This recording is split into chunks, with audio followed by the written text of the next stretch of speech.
Благодарам. Би сакал исто да се придружам кон овој апел, доколку навистина е возможно, јавноста добро е да има можност да ги следи обраќањата во собранието и работата на собранието, а инаку по однос на законот што го разговараме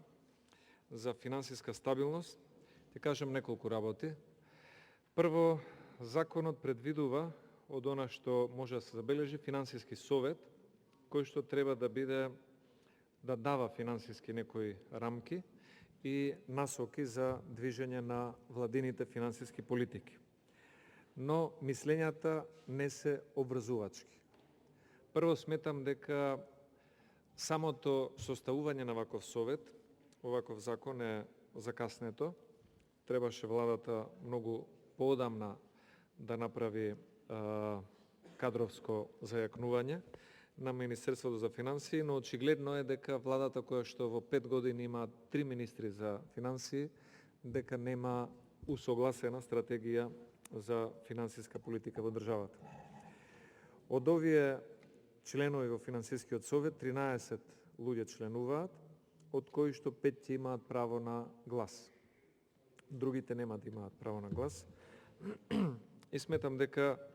во добар дел ваквиот финансиски совет ќе се користи како параван за одредени промаршени финансиски политики. Кои се промаршени финансиски политики и зошто сметам дека живееме во изминативе 5-6 години во период на финансиска нестабилност и неизвестност, токму заради оваа влада, е тоа што сегашниот премиер, а довчерашен заменик министра за финансии, пред неколку дена објави на својот Facebook профил дека се работи на ребалансот на буџетот, кој што деновиве треба да биде и поделен помеѓу пратениците, и се пофали дека ќе се скратат 100 милиони евра непродуктивни трошоци. И сега замислете каков парадокс, заменикот министер за финансии, кој што учествувал заедно со министерот за финансии во создавањето на овој сегашен актуелен буџет, кој што треба да претрпи ребаланс, предвидел во време на голема економска, здравствена, енергетска криза 100 милиони евра непродуктивни трошоци и сега истиот се фали дека тие 100 милиони евра непродуктивни трошоци ќе бидат скратени. Што значи дека концептот за продуктивно трошење на финансиските средства од буџетот не достига кај оние кои што го креираат самиот буџет. Второ, самиот господин Ковачевски, како заменик министер за финансии, е потписник на законот за формирање на паралелна лотарија, која што е битна за 2,3 владини функционери,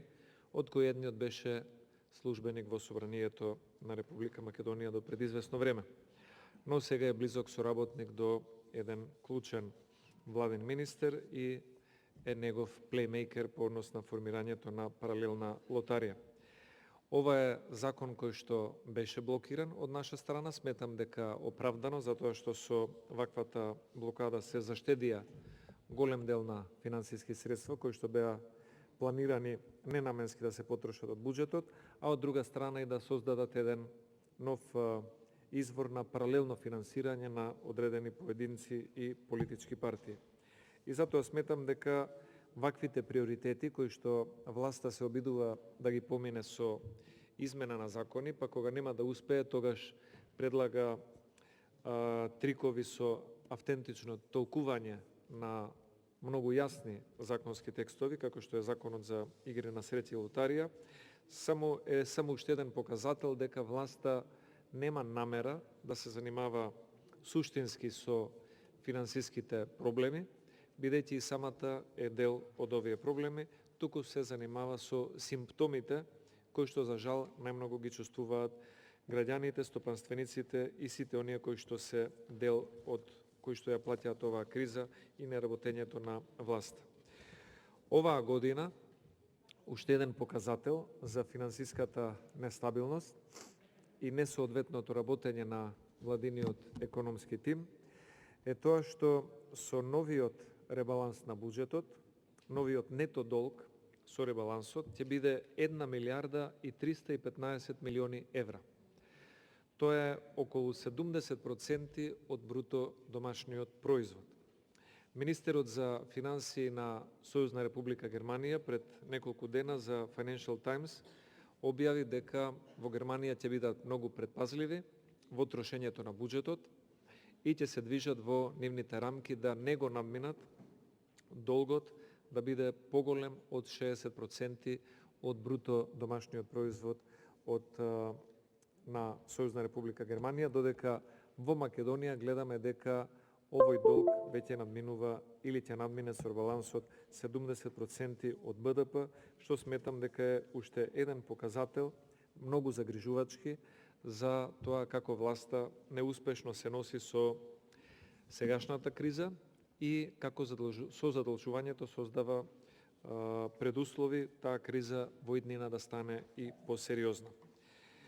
Тоа што и минатиот пат беше накратко истакнато, би сакал да го потенцирам уште еднаш. Објавено во весниците и потврдено од ЕВН Електродистрибуција е дека лани, 2021 година, 100 милиони евра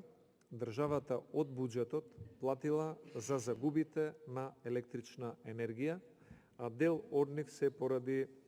така наречените диви копања на криптовалути кои што се прават со државна електрична енергија, која што ја плаќаат сите граѓани,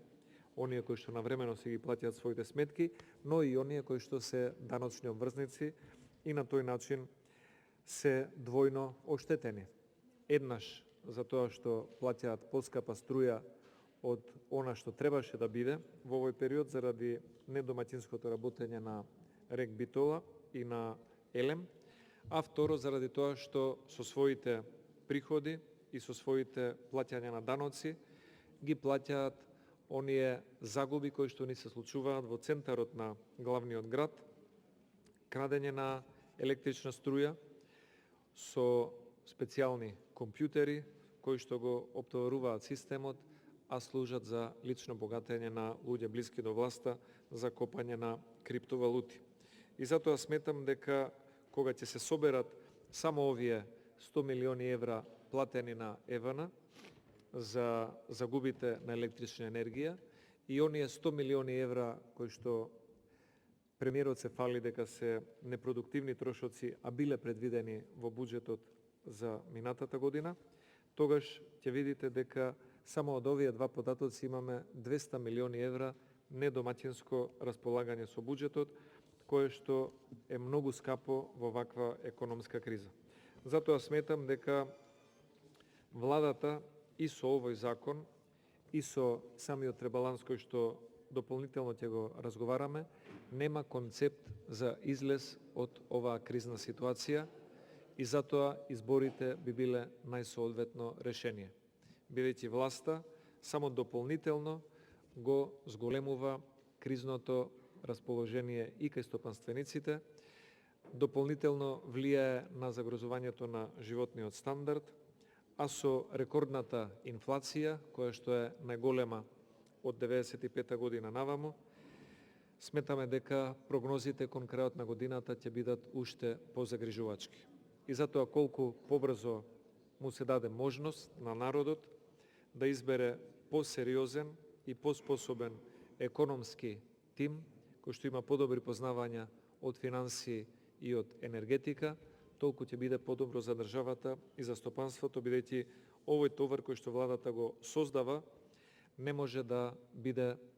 поднослив за најголемиот дел од стопанственици кои што во изминатата година од прилика 700 фирми, и тоа во најголем дел мали фирми кои што се од 5 до 9 вработени, ги затворија своите бизнеси, а оваа година до април истото го направија уште стотина помали фирми.